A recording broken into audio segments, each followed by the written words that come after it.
Good morning. May you take in the clarity of the blue sky and let the clouds remind you of pause. May the sun warm your spirit and the wind remind you of release. May this place of your presence bring peace to your heart and mind. And may we know that in community, we have great potential. It's good to be together. Let's sing hymn number 38. It's actually Morning Has Broken. The title is wrong in the order of worship. In your gray hymnal, please rise as you are able in body and spirit.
Good morning and welcome to First Parish. My name is Chris Clifford and I am a member of the Worship Committee. If you're having trouble hearing us, please raise your hand. Nina, could you turn up the volume just a bit, please? And if you are on Zoom, please message us and we will increase the volume a little bit for you also. We're so glad you've chosen to be here with us this morning or to join us virtually. However your journey, whatever your heritage, and whomever you love, you are welcome here. Your presence here on Sunday morning enriches worship for everyone. This sanctuary is made holy by your presence. If you're joining us for the first time, a special welcome. You'll find information about First Parish in your pew. One of the greeters or I would be happy to answer any questions you might have.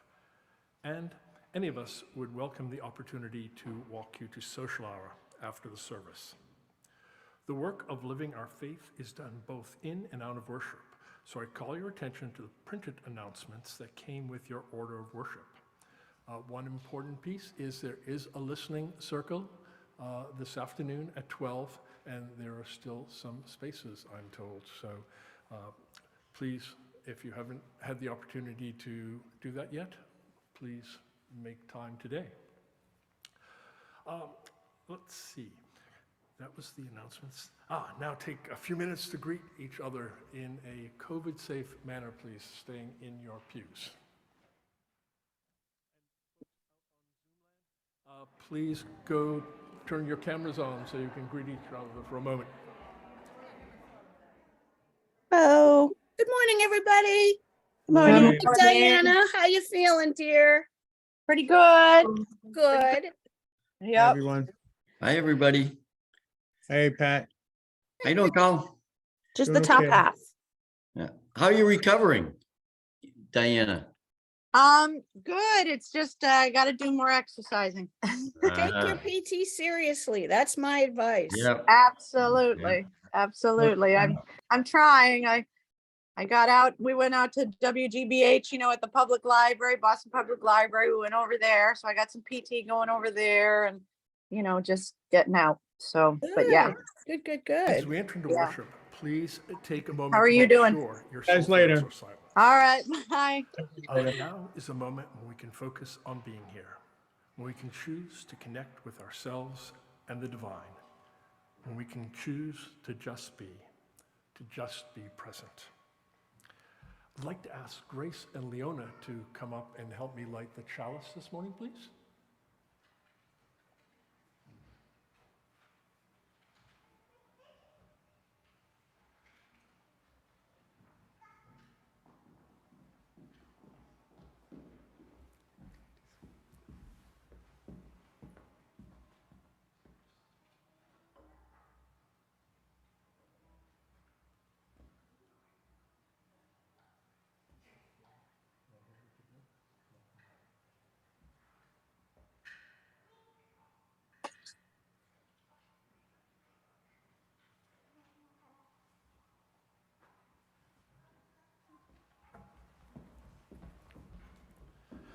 Each Sunday, we light the chalice as a reminder that even in an increasingly unpredictable and dangerous world, the flame continues to shine, a corner of warmth and awareness where we, the members of this faith community, can find comfort, support, and connection to one another.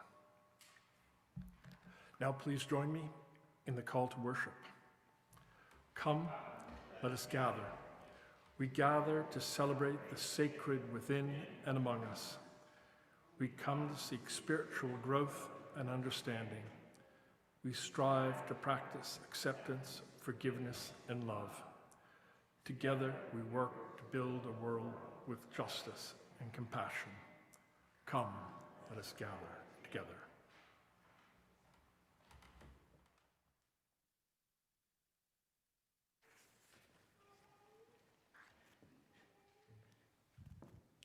So today I want to share with you a true story about a golden Buddha.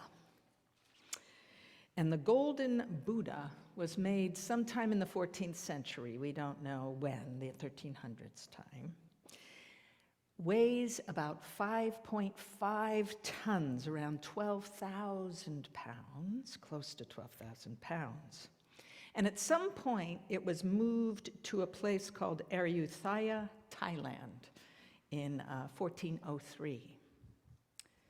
Now, over 300 years later, there was an attack by the Burmese army trying to take over the land, take over the Ayutthaya land. And so the monks that were there covered up the golden Buddha with stucco, kind of like clay, so that it looked like a clay Buddha. It looked like a very simple clay Buddha. And they did put a few jewels on it just to say, yes, we do worship this Buddha, or meditate by this Buddha, but it then became clay. And the monks that covered it, unfortunately, none of them survived the war. So nobody knew that this Buddha was covered with clay. So then it was moved to Bangkok when Bangkok became the capital. And that was in around 1800. But it was still covered. They still thought it was this clay Buddha that they wanted to just save from a monastery that didn't have any monks in it anymore, or a temple that didn't have any monks in it anymore. So there was one more time that it was moved because the temple was built to fit it in, because this was this huge, huge statue.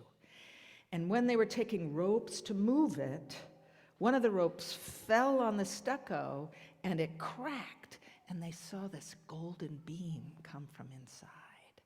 And they stopped, and they realized they started to very carefully chip away the clay, and boom, a golden Buddha was revealed. And now it's a very famous golden Buddha.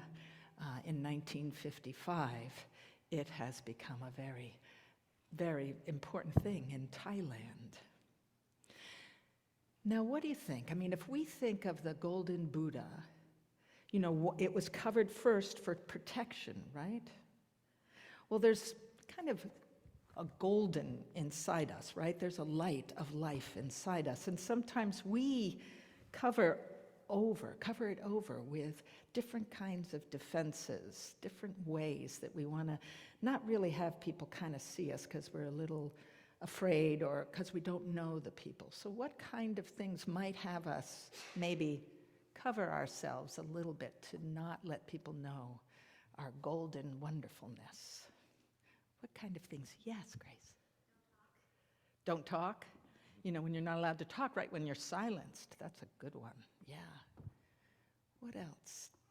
What else might make people feel a little nervous about showing their beautiful, wonderful selves? Yes. Shame or trauma. Sometimes we have something that happens to us and we're very afraid it's going to happen again, so we don't risk. And we need healing. Sometimes we cover ourselves for a while to heal so that we can risk again. What else? Has anybody ever been kind of embarrassed or... Oh, where? Criticism, right. If people talk to you, it's like, okay, enough, you know. I want to keep my sense of self without you telling me I'm wrong all the time, right? Anything else? So today, what we're talking about in here is vulnerability, which is the feeling of not quite feeling fully protected. And it's kind of, you have to, through our lives, we have to find ways to feel like we can trust people, find ways to feel like we can trust our life, and find ways to let our goldenness, our light of life, shine. So that's what we're going to be talking about today. So let's sing you to your classes.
Now let's spend a moment in stillness with one another.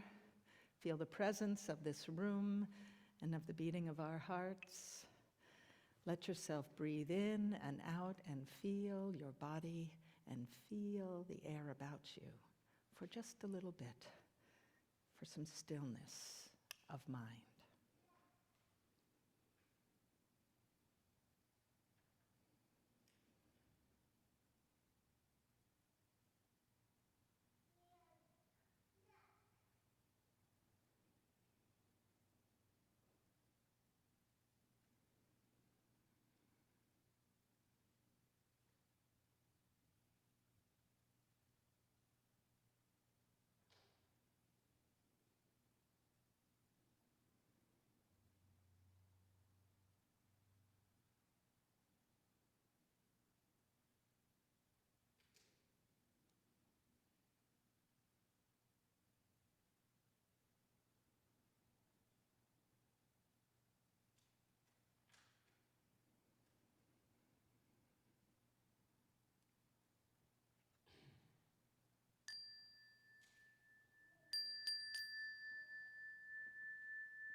This morning's reading, Bring Your Broken Hallelujah Here, by the Reverend Teresa I. Soto. Bring your broken hallelujah here. Bring the large one that is beyond repair. Bring the small one that's too soft to share. Bring your broken hallelujah here.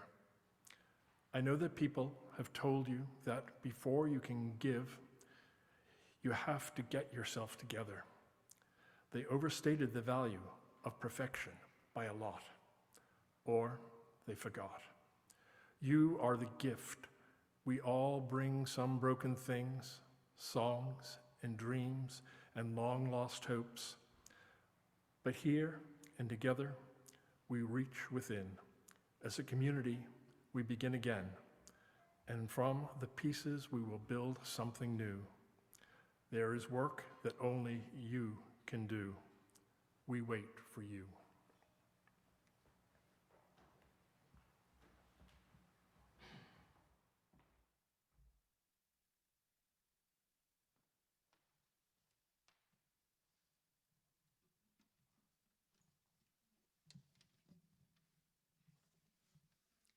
Good morning. This song is about 25 years old, I think. Are there any folks here who have heard this song before? Maybe not many. Well, the fortunate thing is that the chorus and the verses all use the same melodic pattern. So if you feel like joining in on the chorus, which you have printed in your order of service, you're welcome to do that.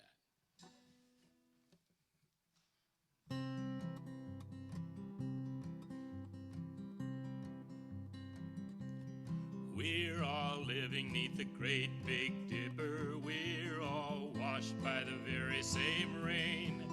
We are swimming in the stream together, some in power and some in pain. We can worship this ground we walk on, cherishing the beings that we live beside. Loving spirits will live forever. We're all swimming to the other side. I am alone and I am searching, hungering for answers in my time. I am balanced at the brink of wisdom. I'm impatient to receive a sign. I move forward with my senses open. Imperfection, it be my crime. In humility I will listen. We're all swimming to the other side. We're all living neath the great big dipper. We are washed by the very same rain.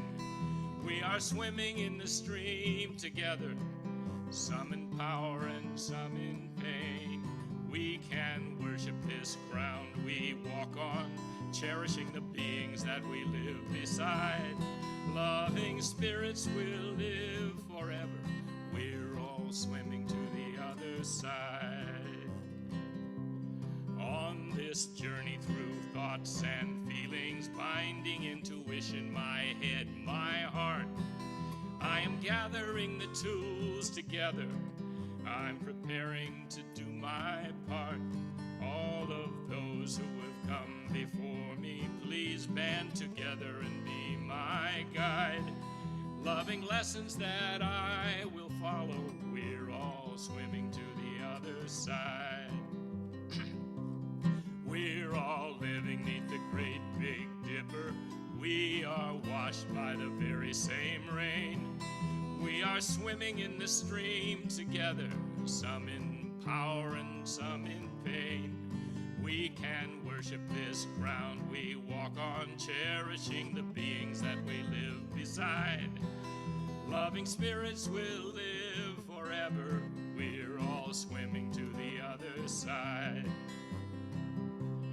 When we get there, we'll discover all the gifts we've been given to share have been with us since life's beginning, and we never noticed they were there.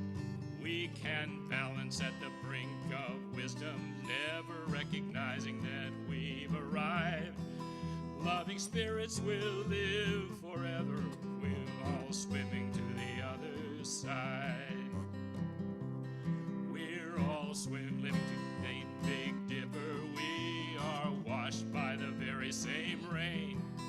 We are swimming in the stream together, some in power and some in pain. We can worship this ground we walk on, cherishing the beings that we live beside. Loving spirits will live forever. We're all swimming to the other side. Loving spirits will live forever. We're all swimming to the other side.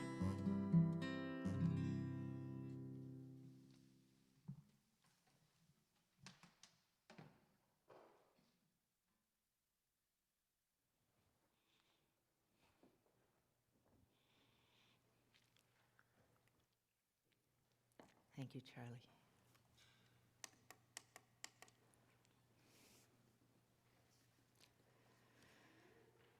A colleague once mentioned that she had taught her 3-year-old that God is in everyone. One day her daughter comes home and asked, "Mommy, you said God was in everyone." Her mother answered, "Yes, that's right, honey." "Well, today God said, 'Shut up and push me down in the playground.' Who else is in there?"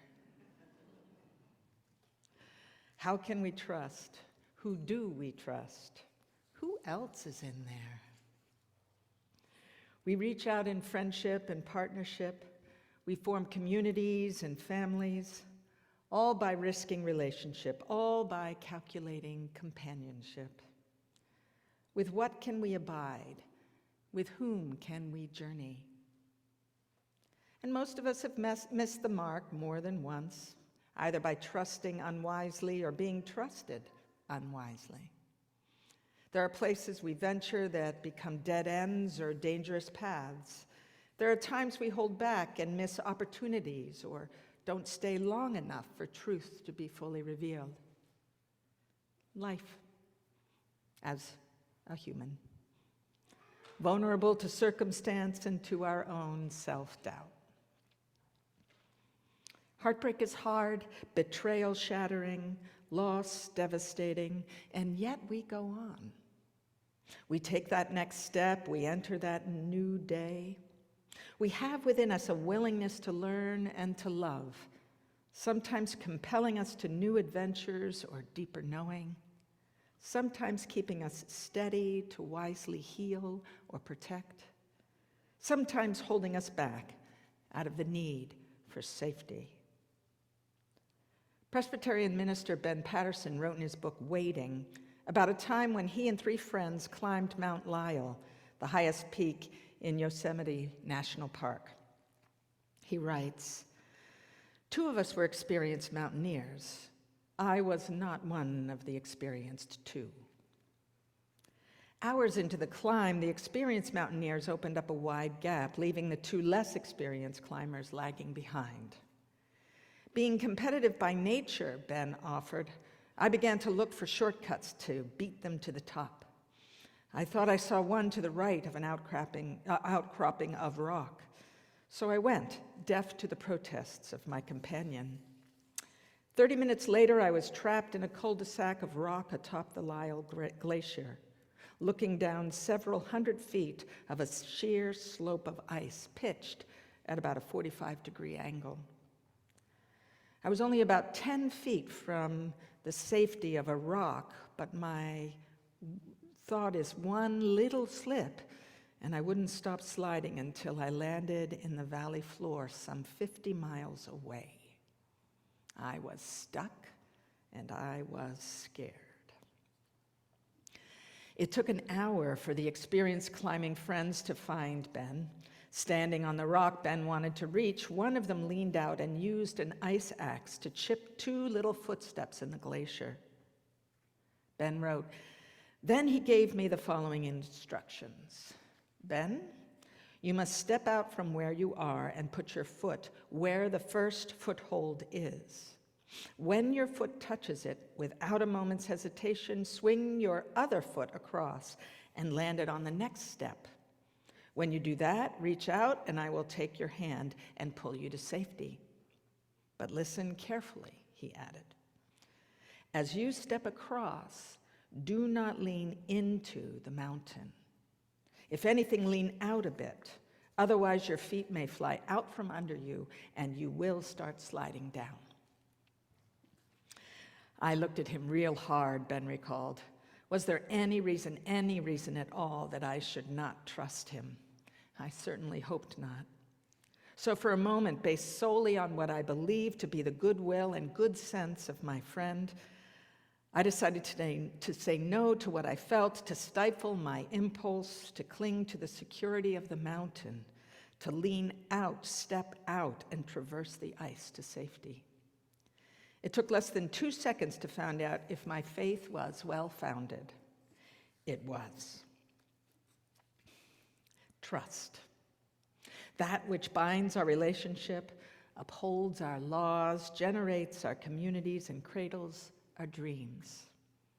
From our first moment on earth, we must trust and learn of its consequences. Throughout our lives, we must rely on each other. So in actuality, we are in a constant state of vulnerability, more or less able to feel steady in choice and chance. Trust plays an enormous factor in the shaping of our lives.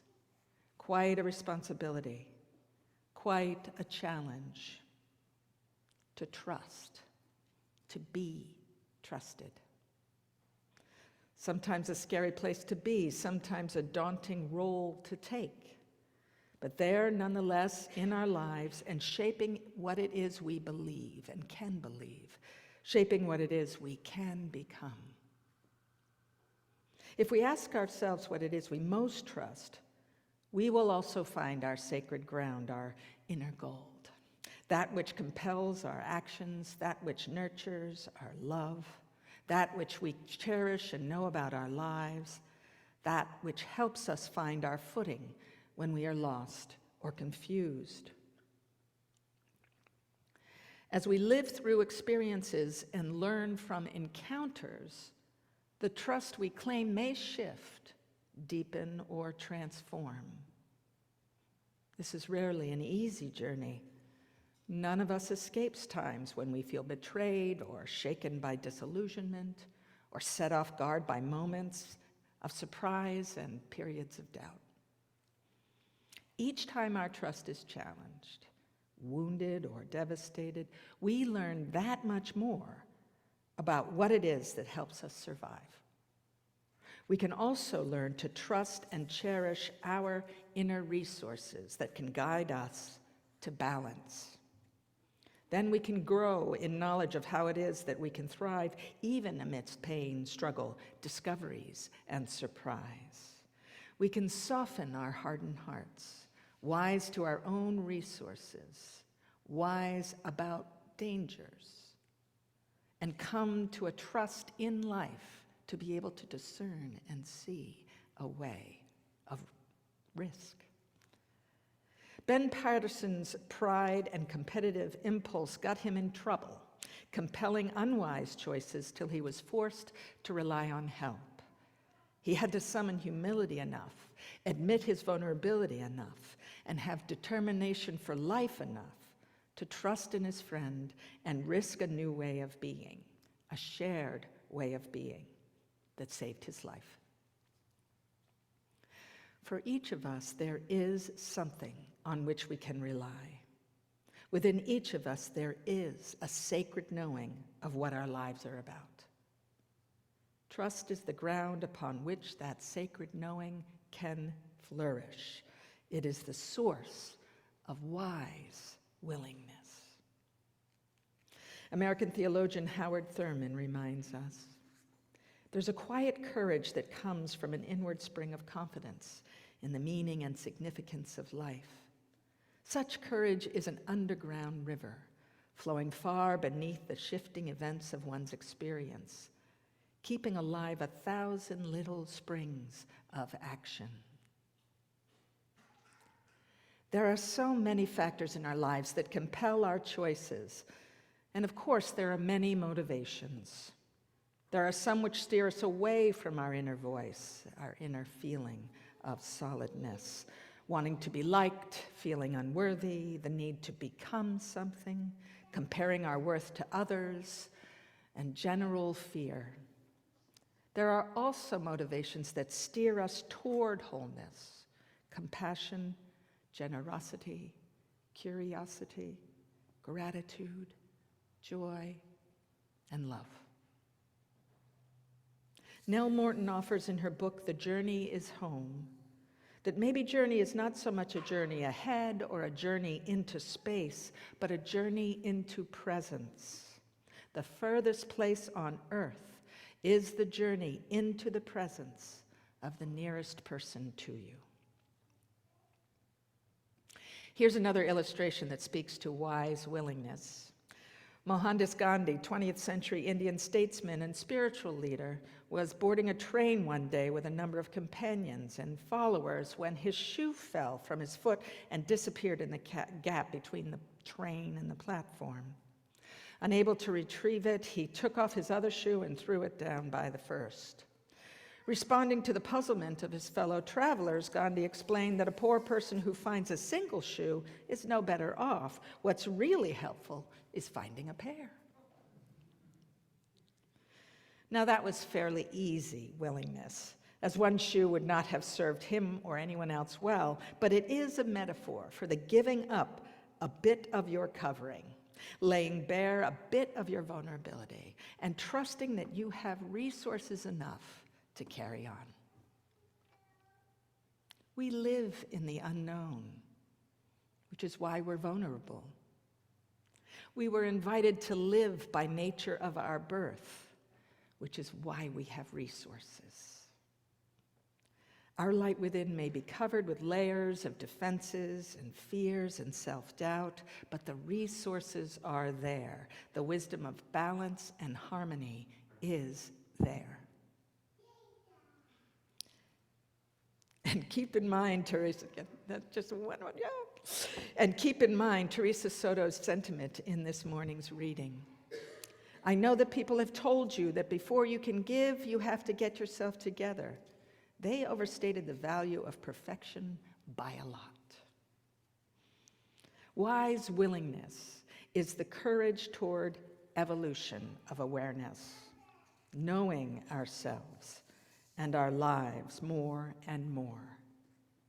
Foothold by foothold, we see more. Evolution is not a smooth process, nor is it fully understood, for the things to come have not yet been known. So we need to ride the river of what Khalil Gibran called life's longing for itself. That longing is in each one of our cells. It's bone deep. And we here help each other by loving each other, listening to each other, calling each other to account occasionally. That's how we help get to that golden place. A quote on the internet by a 5-year-old named Kylie. Okay, self, do what you want to have a fun day or a bad day. Your choice. Wise willingness from the mouths of babes. So may it be. Amen.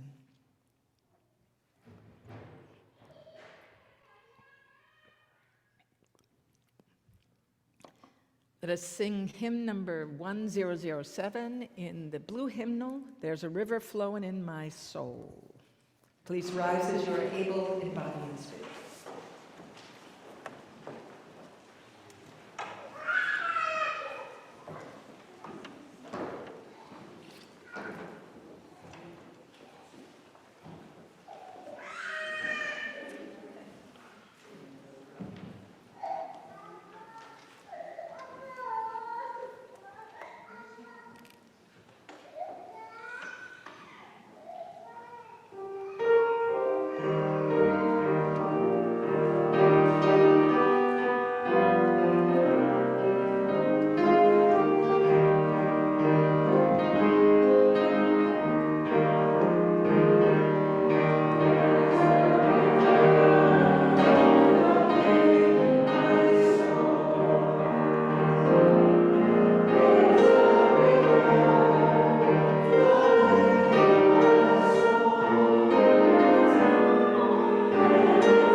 Please be seated.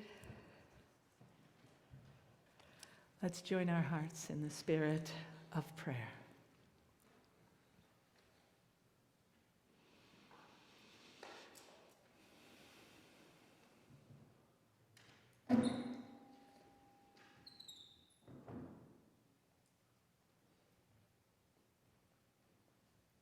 Source of love and longing, of wonder and healing, of soul and eternity.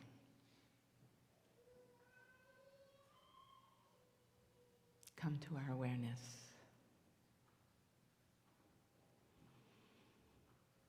Let us hear you in the gentle breeze and the cry of a young one. Let us see you in twinkling eyes and a vista at a mountain. Let us know you in our hearts and in moments of connection.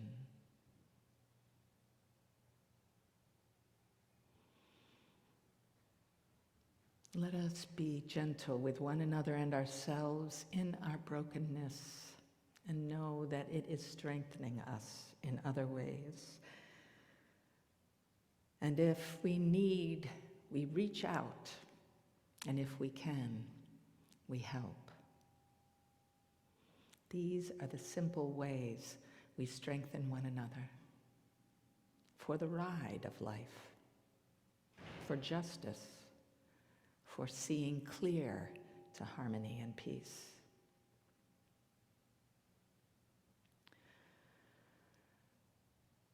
Today is the 58th anniversary of Bloody Sunday in the Pettus Bridge.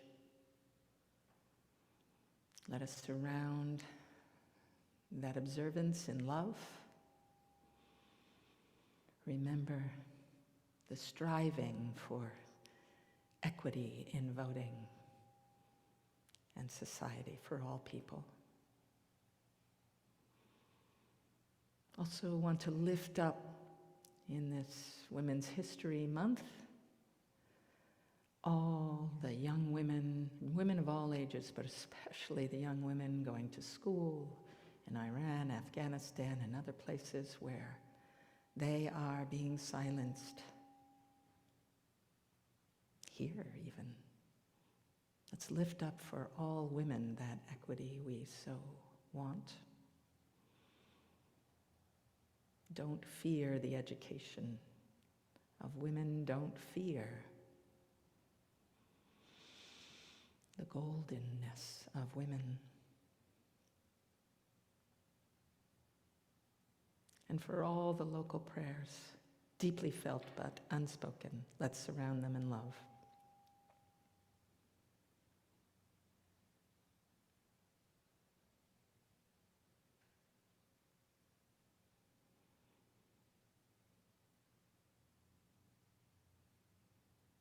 Amen.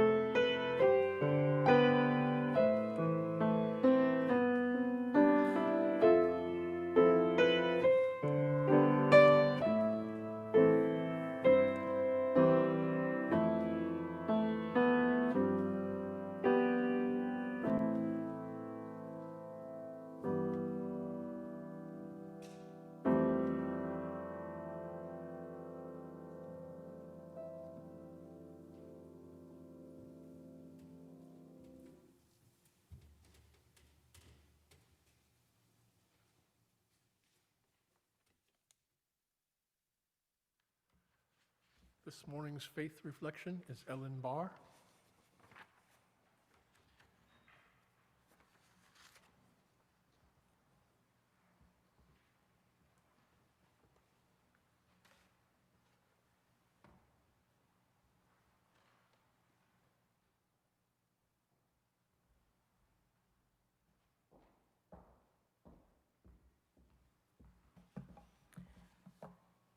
Good morning. My name is Ellen Barr, and I'm a member of the Racial Justice Task Force. I've been a member of this church for just a little more than a year, and it's been such a pleasure to get to know many of you. But before this, I was a member of the Unitarian Universalist of Nashua, New Hampshire for close to 30 years. So I'm a long-time UU. This morning, I'd like to tell you a story. And this is about a project that came about in the Nashua Church in 2017 when members of the church learned about a man named Jeffrey Campbell. Jeffrey Campbell was an African American who moved with his mother and sister to Nashua in 1919. We learned that he and his family were members of the Universalist Church of Nashua, and more, that Jeffrey Campbell was ordained as a Universalist minister. We learned that he was a teacher, an activist on many fronts, and though he was able to get some part-time work in ministry, he tried repeatedly to become a full-time minister for a church and never succeeded because he was Black. We also learned that Jeffrey Campbell was buried with his mother and sister in a Nashua cemetery. And it was unmarked. There was no sign to even indicate who was buried in the plot. So over the next year, dozens of people in the congregation were involved. We raised funds to get a memorial marker for Jeffrey Campbell and his family.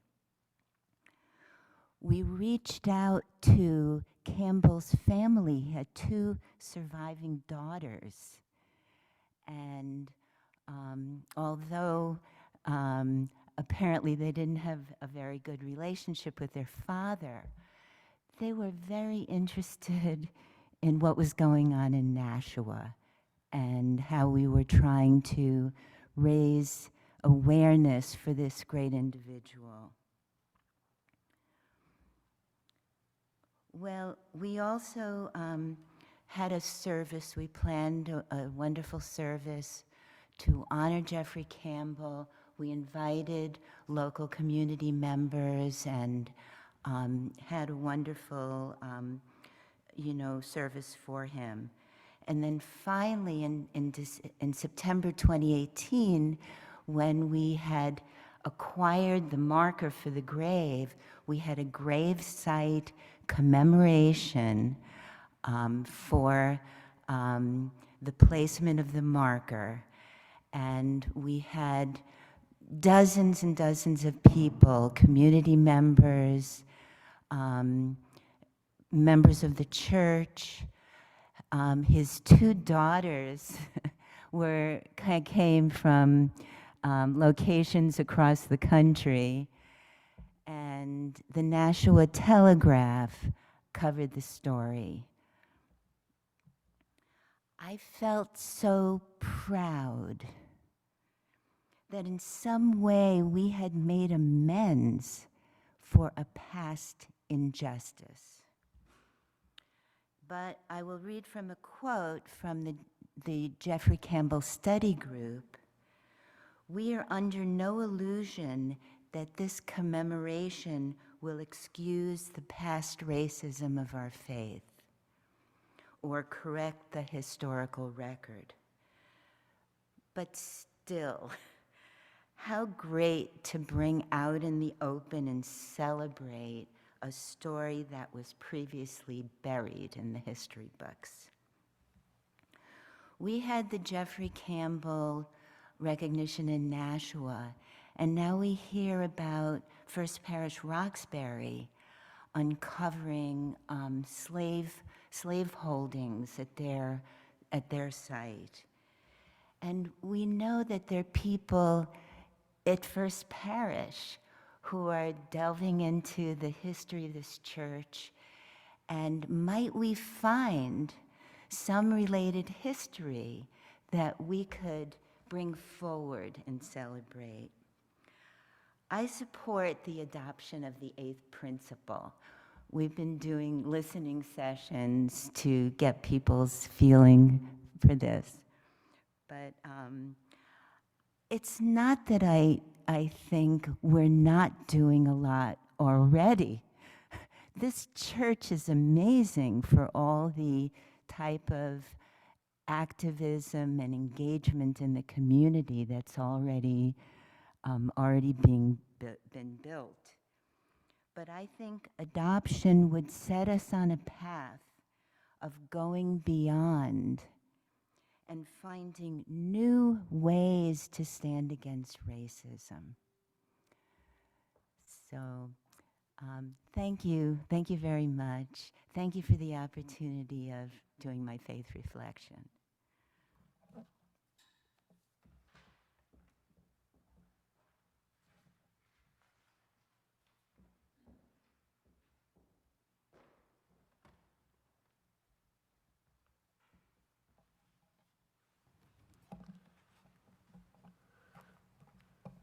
Thank you very much, Ellen. Today's offering is dedicated to the services and ministry of First Parish, Milton. To give, please follow the instructions printed in your order of worship, or for the folks on Zoom, it will be on the screen.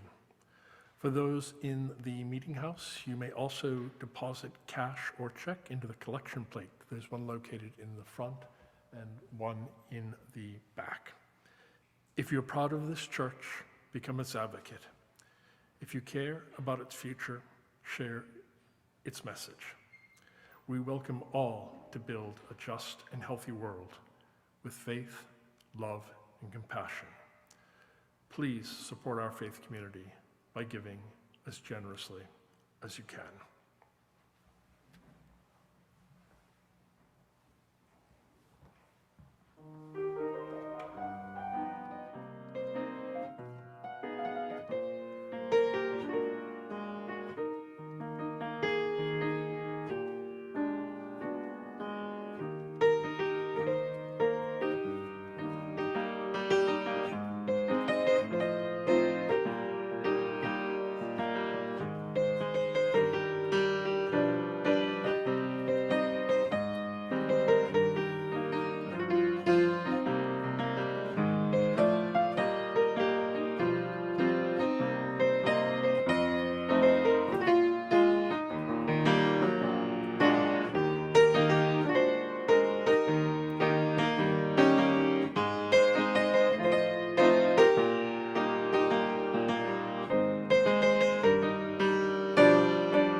Thank you, Dejor. That was wonderful. Please join me in the doxology.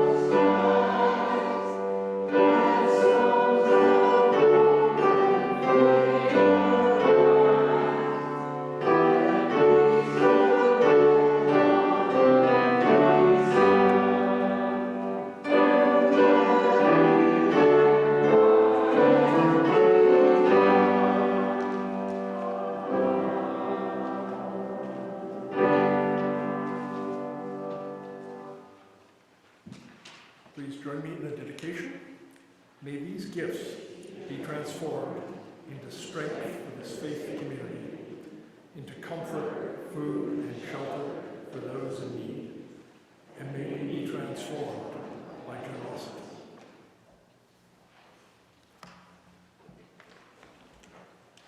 Let us sing together hymn number 6 in the gray room. Just as long as I have breath.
The flame of our chalice, may the flame of our faith burn deep and wide within us. May we know our true beauty at all times, treat each other's beauty well, and let peace and harmony that we know in ourselves speak in our ways and walkings. Have a good week. Amen.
think I'm hoping we can stay on. I asked to stay on, but I haven't heard back, so.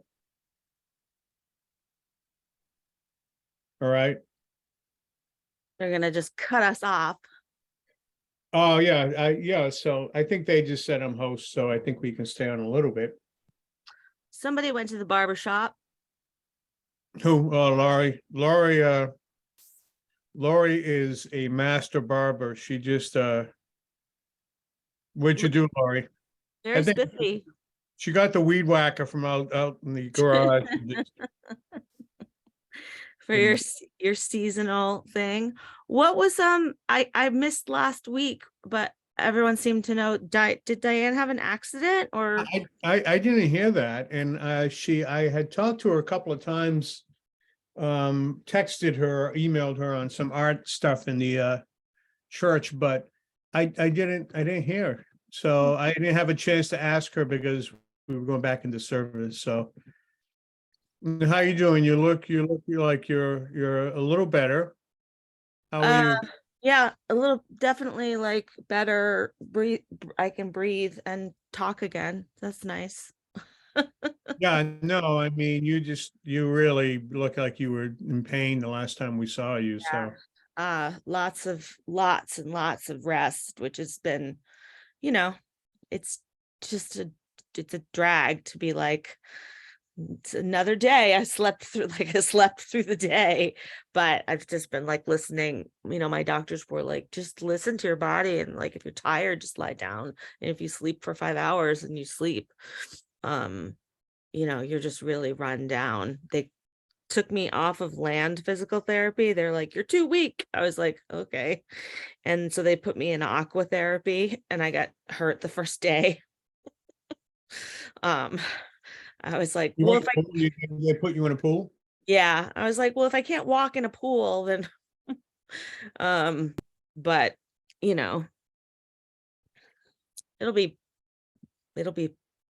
fine, whatever. Start again next week. So the breathing it was because of COVID, related to COVID? Well, I have long COVID, which is manifested as the cough that I've had now for 2 years, but that they're still not sure about. I went to a pulmonary specialist, and she's like, you need 4 more special tests. And I was like, super. So I'm just waiting on those things. They had done like scans and stuff. They found like a lesion and a mass in my esophagus, because Oh, nice. I keep being like, stop looking in places in I my know. body. I hate CAT scans because they always find freaking something, something Yeah. else. Yeah. I'm like, don't look there. There's nothing's been there. And they say like, a lot of people have like lesions their whole lives and they don't ever know about it. I was like, what? I want to be one of those people. Yeah. But it's all right. It's all right. It is what it is. At least, like I said, the doctors are awesome. So, and the rehab's at Spalding, which is the best. I mean, that's why I'm here. It's because all the best doctors are here. Yeah, So, Spalding's awesome. yeah. That's great. The How the transportation. cats doing? I know Ruth called me and I think she tried you. Yeah, I sent her an email back Connected about with that lady. info. The cats are bad. They're like little bastards. Yeah, no, Laurie and I know, man, if one of them like doesn't get to go out or isn't, if you don't feed them the snack they want at that time, all of a sudden they'll start fighting with each other or just, climbing on things you don't want them climbing on. They just break your chops. Well, Frances has been like an anxiety peer in the past, but she like typically she'll just go pee in the bathtub if like something's really upsetting her, which it's like, Like the only thing upsetting her is George kicking her ass.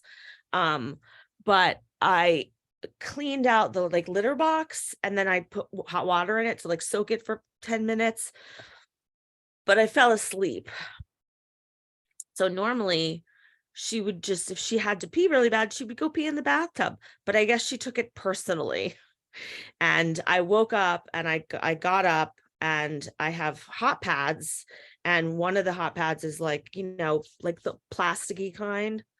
So I got up and I was like, oh, and I went to the kitchen. I got a cup of coffee. I came back down. I sat down on the bed directly on the plastic hot pad, which was full of pee. So I was like, oh my gosh, why am I wet? And then I was like, oh, and then I was like, the bed. And, stripping an entire, my bed's really low to the ground.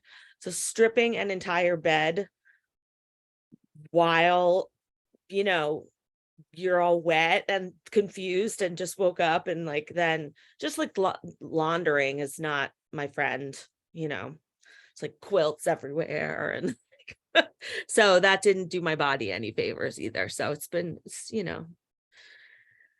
a glamorous life we lead over here at 487 Talbot.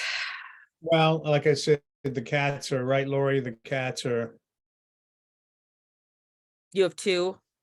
Yeah, we have two. They're both, and they fight, and siblings, and they fight all the time. And the male is a real jerk, can be a real jerk most of the 90% of the time. And they're just jerks, they can be real, if you're not giving them what they want, they let you know. Like, luckily they don't pee on our stuff, not yet, but.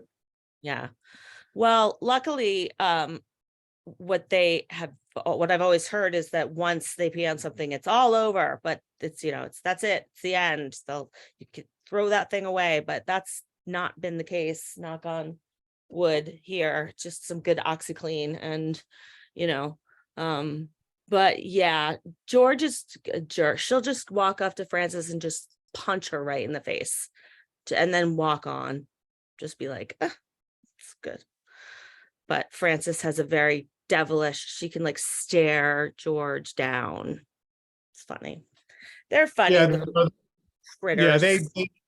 they torture each other, and it seems like the male's the aggressor, but the male will just walk by and she'll whack him, because don't look at me that way, and then they do, the classic cat fight, screaming like 5 babies getting murdered. Really? Oh yeah, right, Lori? Yeah, Lori's on mute, I think. Yeah, but they Yeah. Yeah, mine are pretty silent and stealthy. And I mean, Frances is, she's kind of just like a big potato that just wants to be loved, with her short little legs and her round body. And George is like a ferocious gazelle who just likes creeping and creeping. And poor Frances is like stressed out half the time. Something will move and she'll be like, and I'm like, it's George isn't the fire alarm in our I think since this is not like a big group of people, I think that one of my stalkers has now decided to pull the fire alarm system in our building repeatedly. Who? I have 2 stalkers. Oh, yeah, and I thought I was all done. And then I started getting like texts again and pictures of my building, and like now the fire alarm, which is like, we're a 6-unit building, so it's hard, it's one of the systems that goes directly to the fire department. So it's the loudest thing you've ever heard in every unit and in all the common areas. And then the fire department has to come every time. So it's a pain. Do you have cameras? You probably have cameras. No, cameras are a big liability for a small building like ours, because people see that you have cameras and they'll do like a slip and fall, and sue you, or like just we did a lot of research into it, and the things people do that are not real are terrible, So yeah, no, cameras were looked into several times, and as new residents cycled in and we're like, what about cameras? And no go. Then we'd have to have cameras in the back too. But I've just stayed inside my unit because I don't want to like go outside if he's out there like creeping around. Yeah, that's not good. Speaking of people, you said that you got the contact from Ruth on the cat lady. Yeah. Yep. Okay. So that's good. We talked. She seemed very nice and very reasonably priced. And we're gonna try to meet each other next time. I'm not in any hurry, so hopefully, but I did say, it's on an emergency basis. So maybe next time you're in the hood, we could meet each other. And she's sounded very, very nice and reasonably priced, and she spends like an hour at your house and feeds them and will groom them and play with them for like $20. An Yeah, hour's you can't. can't Yeah, be you that. can't. No. I mean, an hour's a long time with cats, so, Yeah. and with someone that you can trust. So hopefully. Good. No, that's good. Yeah, Ruth called me and it was last week actually when you weren't on. She and I chatted for a while and talked about it. So they were down in Florida. They just came back. Yeah. Yeah, she They had said some, they're they so had some nice. pipe.